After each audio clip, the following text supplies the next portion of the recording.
सूत जी को नमस्कार, श्रीमद् भागवत को नमस्कार, माँ सरस्वती को नमस्कार, भगवान के नर नारायणों को नमस्कार, व्यासदेव जी को नमस्कार करके श्रीमद् भागवत की चर्चा करते हैं। विदुर जी ने कहा, मुनिवर, भगवान नारायण के अंतर्ध्यान हो जाने पर संपूर्ण लोकों के पितामह ब्रह्मा जी ने अपने देह और मन से कितने प्रकार की सृष्टि उत्पन्न की। भगवान, इनके सिवा मैंने आपसे और जो जो बातें पूछी हैं उन सब का भी कर्मशः वर्णन कीजिए और मेरे सब संशयों को दूर कीजिए, क्योंकि आप सभी बहुज्ञों में श्रेष्ठ हैं। सूत जी कहते हैं, शौनक जी, विदुर जी के इस प्रकार पूछने पर मुनिवर मैत्रेय जी बड़े प्रसन्न हुए और अपने हृदय में स्थित उन प्रश्नों का इस प्रकार उत्तर देने लगे।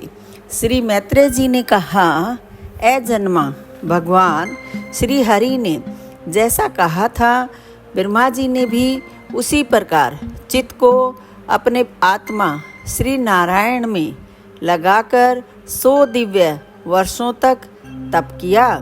ब्रह्मा जी ने देखा कि प्रलयकालीन प्रबल वायु के झकोरों से जिससे वे उत्पन्न हुए हैं तथा जिस पर वे बैठे हुए हैं वह कमल तथा जल कांप रहे हैं। प्रबल तपस्या एवं हृदय में स्थित आत्मज्ञान से उनका विज्ञान बल बढ़ गया और उन्होंने जल के साथ वायु को पी लिया।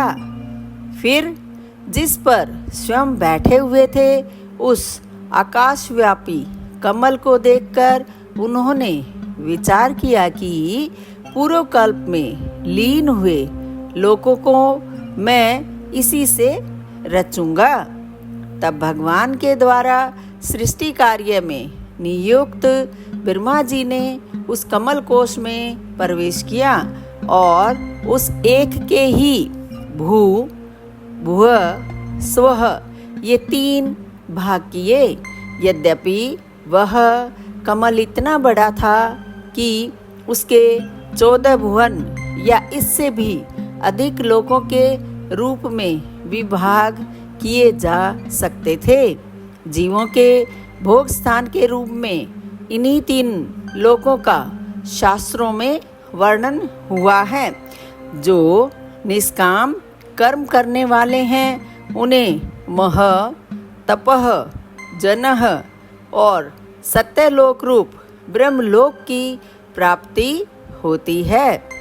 विदुर जी ने कहा, ब्राह्मण, आपने अद्भुत कर्मा विश्वरूप श्री हरि की जिस काल नामक शक्ति की बात कही थी, प्रभो उसका कृपा विस्तार पूर्वक वर्णन कीजिए। श्री मैत्रेय जी ने कहा, विश्वों का रूपांतर ही काल का आकार है। स्वयं तो वह निर्विशेष, अनादि और अनंत है।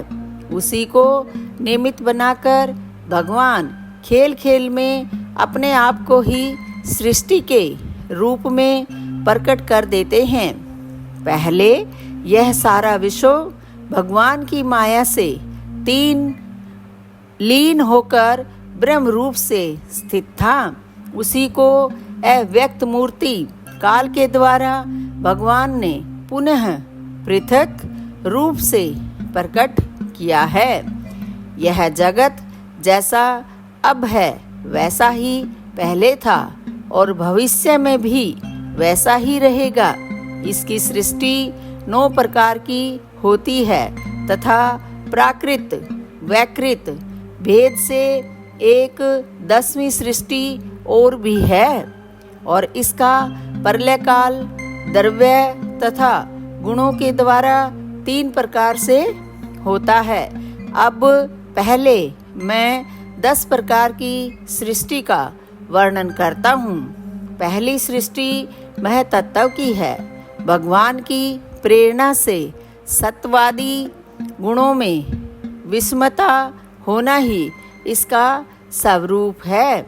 दूसरी सृष्टि अहंकार की है, जिससे पृथ्वी आदि पंचभूत एवं ज्ञानेंद्रिय और कर्मेंद्रियों की उत्पत्ति होती है। तीसरी सृष्टि भूत सर्ग है, जिसमें पंच महाभूतों को उत्पन्न करने वाला तन्मात्र वर्ग रहता है। चौथी सृष्टि इंद्रियों की है, यह ज्ञान और क्रिया शक्ति से संपन्न होती है। पांचवी सृष्टि सात्विक अहंकार से उत्पन्न हुए इंद्रिय अधिष्ठाता देवताओं की है। मन भी इसी सृष्टि के अंतर्गत है। छठी सृष्टि अविद्या की है, इसमें तामिश्र, अंधतामिश्र, तम, मोह और महामोह ये 5 गांठें हैं। यह जीवों की बुद्धि का आवरण और विक्षेप करने वाली है। ये 6 प्राकृत सृष्टियां हैं। अब वैकृत सृष्टियों का भी विवरण सुनो। जो भगवान अपना चिंतन करने वालों के समस्त दुखों को हर लेते हैं, यह सारी लीला उन्हीं श्री हरि की है। वे ही ब्रह्मा के रूप में रजोगुण को स्वीकार करके जगत की रचना करते हैं। 6 प्रकार की प्राकृत सृष्टियों के बाद 7वीं प्रधान वैकृत सृष्टि इन 6 प्रकार के स्थावर वृक्षों की होती है। वनस्पति, औषधि, लता, त्वक्सार, विरुद्ध और द्रुम, इनका संचार नीचे जड़ से ऊपर की ओर होता है। इनमें प्राय ज्ञान शक्ति प्रकट नहीं रहती। ये भीतर ही भीतर केवल स्पर्श का अनुभव करते हैं तथा इनमें से प्रत्येक में कोई विशेष गुण नहीं होता। ये इसको हम इस प्रकार से भी समझ सकते हैं। नंबर 1, जो बिना बोर आए ही फलते हैं, जैसे गूलर, बड़, पीपल आदि। नंबर 2, जो फलों के पक जाने पर नष्ट हो जाते हैं, जैसे धान, गेहूं, चना आदि। नंबर 3, जो किसी का आश्रय लेकर बढ़ते हैं, जैसे ब्राह्मी, गिलोय आदि। नंबर 4, जिनकी छाल बहुत कठोर होती है, जैसे बांस आदि। जो लता पृथ्वी पर ही फैलती है, किंतु कठोर होने से ऊपर की ओर नहीं चढ़ती, जैसे खरबूजा, तरबूज आदि। नंबर 6, जिनमें पहले फूल आकर फिर उन फूलों के स्थान में ही फल लगते हैं, जैसे आम, जामुन आदि। ये 6 प्रकार की स्थावर वृक्षों की श्रेणियां हैं। 8वीं सृष्टि तिर्यक योनियों यानी पशु पक्षियों की है। वह 28 प्रकार की मानी जाती है। इन्हें काल का ज्ञान नहीं होता।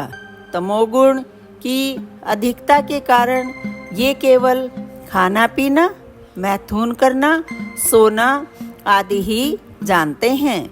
इन्हें सूंघने मात्र से वस्तुओं का ज्ञान हो जाता है। इनके हृदय में विचार शक्ति या दूरदर्शिता नहीं होती।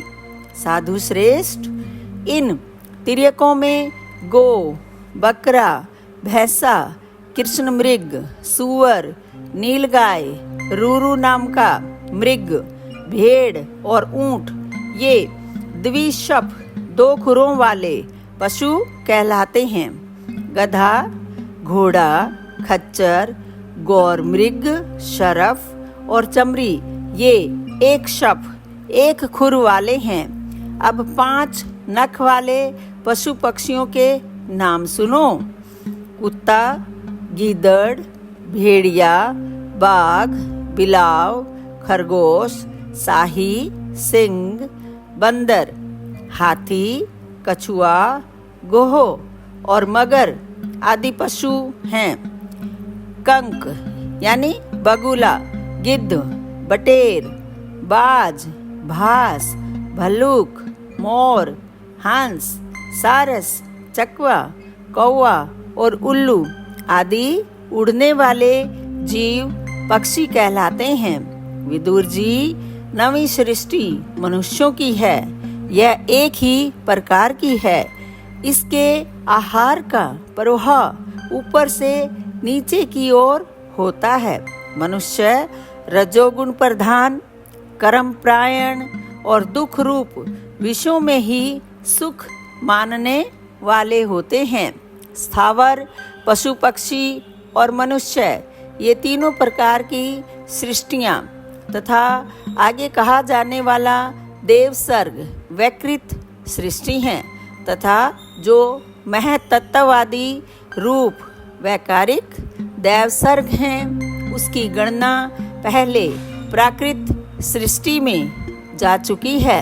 इनके अतिरिक्त सनत कुमार आदि ऋषियों का जो कौमार सर्ग है वह प्राकृत वैकृत दोनों प्रकार का है।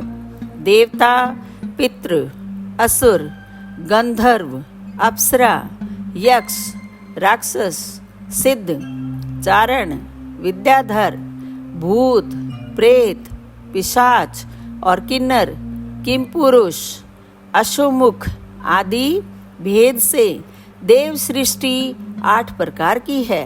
विदुर जी, इस प्रकार जगतकर्ता श्री ब्रह्मा जी की रची हुई यह 10 प्रकार की सृष्टि मैंने तुमसे कही। अब आगे मैं वंश और मनवंत्र आदि का वर्णन करूंगा। इस प्रकार सृष्टि करने वाले सत्य संकल्प भगवान हरि ही ब्रह्मा के रूप से प्रत्येक कल्प के आदि में रजोगुण से व्याप्त होकर स्वयं ही जगत के रूप में अपनी ही रचना करते हैं। दोस्तों, यहाँ यह हमारा अध्याय समाप्त होता है। आप मेरे वीडियो रोजाना देख रहे हैं, लाइक कर रहे हैं, शेयर भी कर रहे हैं, उसके लिए आपका बहुत बहुत धन्यवाद।